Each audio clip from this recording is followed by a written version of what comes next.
Hello students, first of all a very happy new year to all of you. और आज से हम, क्योंकि साल का पहला दिन है, नई शुरुआत है, तो सब्जेक्ट में भी हम नई शुरुआत करने वाले हैं। क्योंकि अभी एग्जाम में सिर्फ 6 दिन बचे हैं, तो मैंने सोचा कि पढ़ते रहिए आप अपने लेवल पे। मैं यहाँ पर क्वेश्चंस आपसे डील करती रहूंगी और शॉर्ट के थ्रू कुछ इंपॉर्टेंट टिप्स आपको देती हूँ। तो चलिए बिना देरी किए आज के 10 क्वेश्चंस कर लेते हैं। अभी कल आपका लास्ट एग्जाम है, यूनिवर्सिटी एग्जाम से आप फ्री हो जाएंगे, तो इसके बाद मैं एक दिन लाइव सेशन ले लूंगी। जितने भी बच्चे आप में से फ्री होंगे तो आप इसको लाइव सेशन को ज्वाइन कीजिए और मैक्सिमम 50 to 100 क्वेश्चंस करने के लिए हम ट्राई करेंगे। ठीक है, यहां पर हम क्वेश्चन समझेंगे पब्लिक एडमिनिस्ट्रेशन के नेचर को लेकर के। पब्लिक एडमिनिस्ट्रेशन से जो आपसे शुरू वाले चैप्टर से क्वेश्चन पूछे जाएंगे वो इंट्रोडक्शन पे जो डेफिनेशन बेस्ड है, और दूसरा जो सब्जेक्ट का नेचर है कि नेचर ऑफ पब्लिक एडमिनिस्ट्रेशन क्या है, स्कोप ऑफ पब्लिक एडमिनिस्ट्रेशन क्या है। तो यहाँ पर जितने भी क्वेश्चंस मैंने लिए हैं वो नेचर ऑफ पब्लिक एडमिनिस्ट्रेशन से रिलेटेड है। क्विकली समझते हैं कि नेचर ऑफ पब्लिक एडमिनिस्ट्रेशन क्या है। देखिए, पब्लिक एडमिनिस्ट्रेशन का जो नेचर है या पब्लिक एडमिनिस्ट्रेशन की जो प्रकृति है वो दो तरह की बताई है थिंकर्स ने।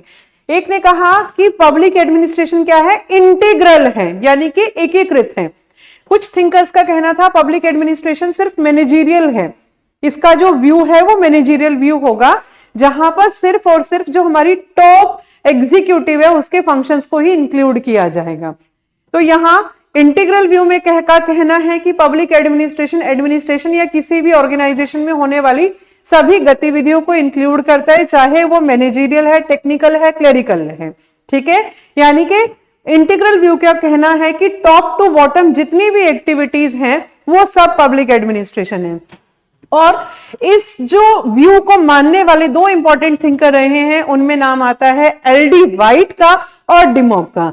तो क्वेश्चन आपको क्या याद रखना है, इंटीग्रल व्यू क्या कहता है और इंटीग्रल व्यू को सब्सक्राइब किसने किया, या कौन दो ऐसे थिंकर्स थे जो इसको मानते थे। ठीक है, दूसरा मैनेजरियल व्यू को मानने वाले रहे हैं, आप एक छोटा सा निमोनिक या कोड याद रख लेना, SSTG।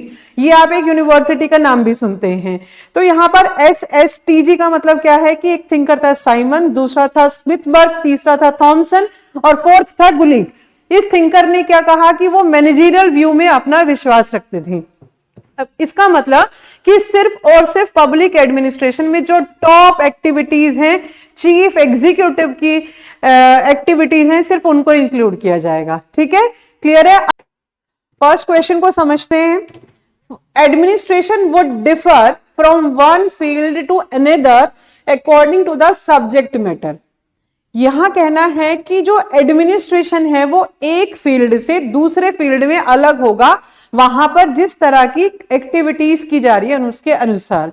जैसा कि आपको पता है हेल्थ सेक्टर में वहां पर अलग तरह की गतिविधियां होंगी, एजुकेशन सेक्टर है वहां पर अलग तरह की गतिविधियां होंगी, और डिफेंस सेक्टर है यहाँ अलग तरह की गतिविधियां होंगी।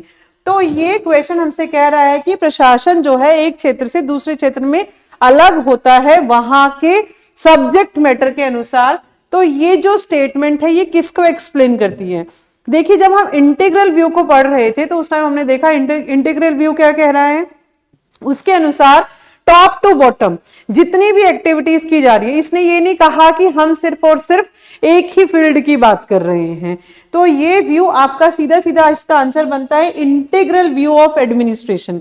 अब इंटीग्रल व्यू यानी कि टॉप डाउन सभी एक्टिविटीज को इंक्लूड किया जाएगा, मैनेजरियल, क्लरिकल, टेक्निकल सभी एक्टिविटीज को इंक्लूड किया जाएगा। ये सेक्टर कोई भी हो सकता है, उस हर सेक्टर की, चाहे एजुकेशन है, डिफेंस है, एग्रीकल्चर है, उस हर सेक्टर की जो भी एक्टिविटीज हैं वो सब पब्लिक एडमिनिस्ट्रेशन का पार्ट बनती हैं।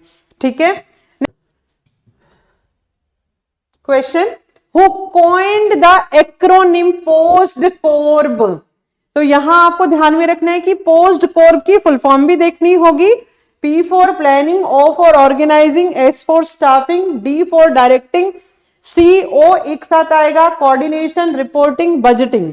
तो इस व्यू को मानने वाले रहे थे आपके गुलीक साहब।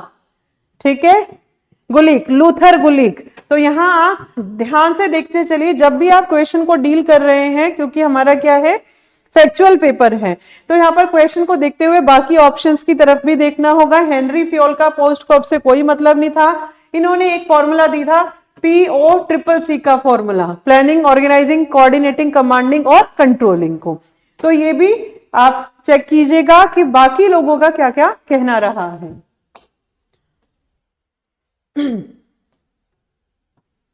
Which of the following supported the view of, यहां एक टर्म लिख लेना,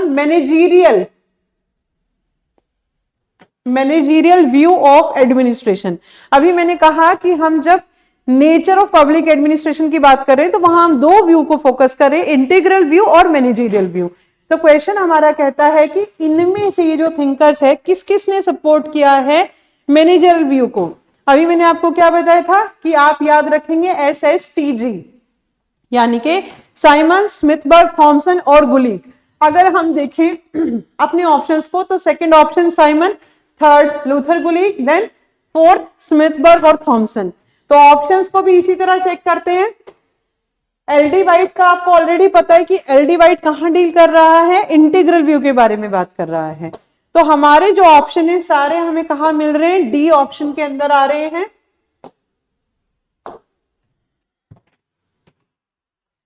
एलडी वाइट क्या था, इंटीग्रल व्यू की बात कर रहा था। चलिए अगला क्वेश्चन देखते हैं। एडमिनिस्ट्रेशन कंसिस्ट ऑफ, एडमिनिस्ट्रेशन में शामिल है मैनुअल यानी कि सभी मानवीय गतिविधियां, क्लरिकल, मैनेजरियल, टेक्निकल एक्टिविटीज, किसी भी जो उद्देश्य को पूरा करने के लिए, taken pursuit in of an objective in view. तो अभी अभी आपने कुछ देर पहले मैंने बताया इंटीग्रल व्यू सभी को इंक्लूड कर लेता है। तो इसके अनुसार अगर हम देखते हैं हमारा आंसर क्या बनता है, ओनली 2 इंटीग्रल व्यू किसको शामिल करेगा, जो एडमिनिस्ट्रेशन की चाहे मैनुअल है, क्लरिकल है, एडमिनिस्ट्रेटिव कोई भी एक्टिविटी होगी। नेक्स्ट क्वेश्चन देख लेते हैं। यहां लिखा है who of the following says that public administration includes the operations only of executive branch. तो हमें पता था कि मैनेजरियल व्यू एग्जीक्यूटिव ब्रांच की बात कर रहा है और मैनेजरियल व्यू को मानने वाले कौन कौन लोग हैं, साइमन है, स्मिथबर्ग है, थॉमसन है और गुलिक है। अब हम अपने ऑप्शंस को चेक करते हैं। साइमन नाम कहीं पर भी नहीं दिया गया है, स्मिथबर्ग नाम कहीं नहीं दिया गया है, थॉमसन नहीं दिया गया है, सिर्फ और सिर्फ ऑप्शन में क्या है, गुलिक है। अच्छा, गुलिक एलडी वाइट के साथ भी है, लेकिन एलडी वाइट तो किसकी, इंटीग्रल व्यू की बात करता है। तो हमारा करेक्ट आंसर क्या होगा, सी। ठीक है, नेक्स्ट क्वेश्चन देखते हैं।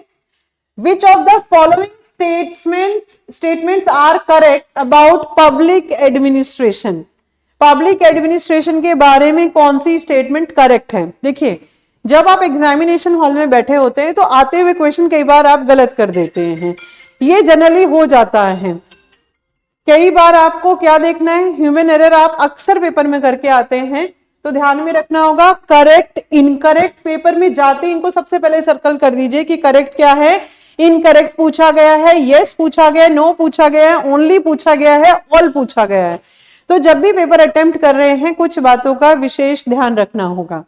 नेक्स्ट, तो पूछा कि पब्लिक एडमिनिस्ट्रेशन के बारे में कौन सी स्टेटमेंट करेक्ट है। देखिए, इन सभी स्टेटमेंट को आप एक साथ देख लीजिएगा और यही पब्लिक एडमिनिस्ट्रेशन की डेफिनेशन भी बनती है। तो क्या ये गवर्नमेंट के मैनेजमेंट अफेयर्स के साथ में जुड़ा हुआ है, अंडरस्टूड है, क्योंकि मैनेजमेंट का काम क्या करना होता है, लीड करना होता है, डायरेक्शन देना होता है और ऑब्जेक्टिव्स को फुलफिल करना होता है। गवर्नमेंट ने पॉलिसी फ्रेम की, एग्जीक्यूटिव एडमिनिस्ट्रेशन आपका क्या कराता है, उनको इंप्लीमेंट कराता है। तो फर्स्ट स्टेटमेंट हमारी करेक्ट हो गई। नेक्स्ट, ये नॉन पॉलिटिकल ब्यूरोक्रेटिक मशीनरी है गवर्नमेंट की। आप लोगों को ऑलरेडी पता है ब्यूरोक्रेसी जो टर्म मैक्स वेबर ने दिया, तो ब्यूरोक्रेसी यानी कि ब्यूरोक्रेटिक जो मशीनरी है गवर्नमेंट की, सेकंड स्टेटमेंट भी हमारा करेक्ट हो गया। अब अगर हम ऑप्शंस को चेकआउट करते हैं तो फर्स्ट और सेकंड दोनों स्टेटमेंट यहां भी करेक्ट है, फर्स्ट सेकंड थर्ड यहां भी करेक्ट है। अब आपको चेक क्या करना होगा कि 2 और 3, यानी कि यहाँ फर्स्ट नहीं है तो इसको आप एलिमिनेट कर सकते हैं कि आंसर तो बिल्कुल भी नहीं होने वाला है। फिर अगर आप बी और सी में देखते हैं तो 1 2 3 यहां भी है, 1 2 3 यहां भी है, तो आपको थर्ड स्टेटमेंट चेक करने की जरूरत ही नहीं है, आप सीधा फोर्थ स्टेटमेंट को चेक कीजिए। It is the action part of government, is it. हाँ बिल्कुल ऐसा ही है, एक्शन पार्ट ही है। मैंने अभी अभी 2 मिनट पहले आपको बताया कि गवर्नमेंट जो हमारे लिए पॉलिसी फ्रेम करती है, उन पॉलिसीज का एग्जीक्यूशन ही कराना ब्यूरोक्रेट्स का या एडमिनिस्ट्रेटर्स का एक मेजर रोल रहता है। तो 1 2 3 4 सभी स्टेटमेंट हमारी यहां भी करेक्ट है।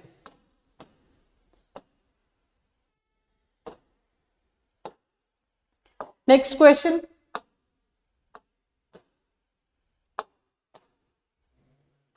question number 7, administration has to do with getting things done with the accomplishments of defined objectives। देखिए ये जो क्वेश्चन है ये डेफिनेशन बेस्ड है। मैंने आपको पहले ही बताया है कि आपके पेपर में कुछ क्वेश्चंस ऐसे आते हैं जो डायरेक्टली डेफिनेशन बेस्ड हैं। तो आप डेफिनेशन बेस्ड को क्वेश्चंस को डील करने के लिए क्या करेंगे, सबसे पहले तो आप उनके लिए कुछ ना कुछ एक कीवर्ड याद करके रखिए। पूरी डेफिनेशन याद होना बहुत मुश्किल है, और वैसे भी ऑब्जेक्टिव नेचर का पेपर है तो सब पूरी डेफिनेशन याद करने की जरूरत भी नहीं है। जैसे जब आप एडमिनिस्ट्रेशन की डेफिनेशन देखते हैं तो वहां पर आपको क्या देखना होता है कि कुछ कीवर्ड्स के तौर पे याद रखना पड़ता है। ठीक, फॉर एग्जाम्पल कि हमने कहा साइमन ने बोला है एग्जीक्यूटिव ब्रांच, तो यहां आप एग्जीक्यूटिव को सर्कल करके रखिए कि जहां ये एक थंब रूल होना चाहिए कि जहां भी एग्जीक्यूटिव ब्रांच आ गया है तो आप साइमन स्मिथबर्ग सबसे पहले आप टॉप पे चेक कीजिए साइमन ऑप्शन है या नहीं है। ठीक है, फिर देन आप स्मिथबर्ग, थॉमसन, गुलिक इनको भी चेक कर सकते हैं। तो 7th क्वेश्चन बात कर रहे हैं administration has to do with getting things done with the accomplishment of defined objectives. Administration का काम क्या है, चीजों को पूरा कराना होता है, किससे जुड़ी हुई, किसी भी डिफाइंड यानी कि जो उद्देश्य निर्धारित कर दिया जाता है उससे संबंधित। तो आंसर देखेंगे क्या रहेगा, आप बताइए। एडमिनिस्ट्रेशन का काम है चीजों को काम कराने से, इसको दिया है लूथर गुलिक ने, आपको दिया लूथर गुलिक, ये स्टेटमेंट थी लूथर गुलिक की। ठीक है, वुड्रो विल्सन और हेनरी फ्योल और उर्विक की स्टेटमेंट आप कल क्लास में मुझे बताएंगे।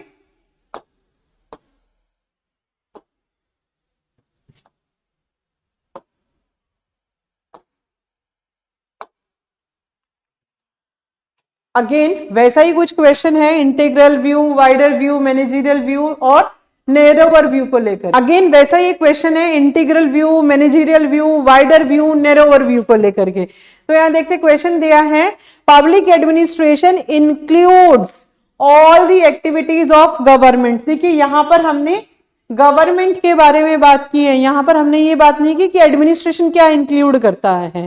तो अगर सिर्फ हमसे पूछा जाता है एडमिनिस्ट्रेशन क्या इंक्लूड करता है तब हम इसके लिए इंटीग्रल व्यू की बात करते हैं, लेकिन यहां बात कर रहा है कि पब्लिक एडमिनिस्ट्रेशन में क्या शामिल है, गवर्नमेंट की कौन सी गतिविधियां शामिल है।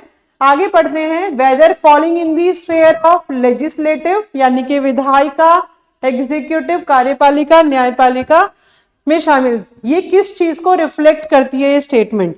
तो ये जो स्टेटमेंट है ये आपकी वाइडर व्यू को रिफ्लेक्ट करती है। देखिए जो इंटीग्रल व्यू और वाइडर व्यू हैं ये दोनों सेम से हैं, मैनेजरल व्यू और नैरोवर व्यू हैं ये दोनों सेम हैं। हम जो इंटीग्रल व्यू और मैनेजरियल व्यू की बात करते हैं एडमिनिस्ट्रेशन के बारे में बात करते हैं, और तब हम वाइडर व्यू और नैरोवर व्यू की बात कर रहे हैं, हम गवर्नमेंट की एक्टिविटीज को लेकर के बात कर रहे हैं। ठीक है, तो यहां पर भी जैसा कि मैनेजरियल व्यू सिर्फ टॉप लेवल की एक्टिविटीज को इंक्लूड करता है, वैसे ही अगर हम बात करें जो नैरोवर व्यू है वो क्या है, टॉप जो एग्जीक्यूटिव है उसकी बात करेगा। ठीक है, next question number 9, which of the following supported the integral view of administration. यहां पर क्वेश्चन क्या था, इंटीग्रल व्यू को किसने सपोर्ट किया है।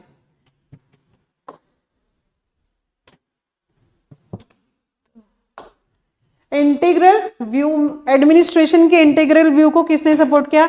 अब आप सिंपल सी इंटीग्रल व्यू कहते ही मतलब दो चीज बात कर रहे हैं, एक एलडी वाइट की बात करेंगे और एक डिमोक की बात कर देंगे। ठीक है, तो यहाँ एलडी वाइट और डिमोक ये दोनों ही आपके ऑप्शंस होंगे, तो इनको चेक कर लेते हैं। चलिए, तो सेकेंड एंड फोर्थ ये आपके ऑप्शन है। 135 क्यों नहीं है? क्योंकि 135 साइमन स्मिथबर्ग थॉमसन की बात की जा रही है। ये सब किस चीज को सपोर्ट कर रहे थे? ये सब मैनेजरियल व्यू को सपोर्ट किया करते थे, यानी कि टॉप लेवल की एक्टिविटीज को ही सिर्फ शामिल कर रहे थे। अब देखते हैं आज का लास्ट क्वेश्चन हमारा, who of the following administrative thinkers have defined administration. दूसरा क्वेश्चन फिर से डेफिनेशन पे आगे आए हैं। देखिए अब आप एग्जाम के एकदम लास्ट डेज में हैं, तो ज्यादा से ज्यादा कोशिश कीजिए कि जो क्वेश्चन मैक्सिमम पूछे जाते हैं कि थिंकर्स पे पूछा जा रहा है उसे देख लीजिए, बुक्स पे पूछा जा रहा है उसे देख लीजिए, और जो डेफिनेशन है इनको जरूर देखिए। सारी डेफिनेशन याद करना बहुत मुश्किल है, बट कुछ डेफिनेशन जरूर याद कीजिए, एडमिनिस्ट्रेशन की, पब्लिक एडमिनिस्ट्रेशन की, कम्युनिकेशन की, तो ये क्वेश्चन डायरेक्टली हिट कर जाएंगे। तो आज का last question, who of the following administrative thinker have defined administration as the organization and direction of human and material resources to achieve desired ends। कि कौन सा ऐसा थिंकर था जिसका कहना था कि प्रशासन क्या है, ऑर्गेनाइजेशन एंड डायरेक्शन है किसका, ह्यूमन और मटेरियल रिसोर्सेज का। तो यहां पर आप ह्यूमन और मटेरियल रिसोर्सेज आपका आगे के लिए कीवर्ड हो सकता है, क्योंकि एडमिनिस्ट्रेशन की डेफिनेशन सभी दे रहे हैं। तो यहां पर आपके लिए वर्ड याद रखना है कि ह्यूमन और मटेरियल रिसोर्सेज किसने बोला है, तो ये आपकी एक डेफिनेशन आ जाती है फिफ्नर की। फिफ्नर का कहना था एडमिनिस्ट्रेशन है ऑर्गेनाइजेशन और डायरेक्शन किसका, ह्यूमन और मटेरियल रिसोर्सेज का। तो आज की क्लास के लिए इतना ही। Thank you so much. कल से हम क्वेश्चंस को और ज्यादा इंक्रीज करेंगे ताकि आप मैक्सिमम क्वेश्चंस के साथ एग्जाम में अपीयर हो सके और अच्छे से अच्छा रिजल्ट ला सकें। Thank you so much.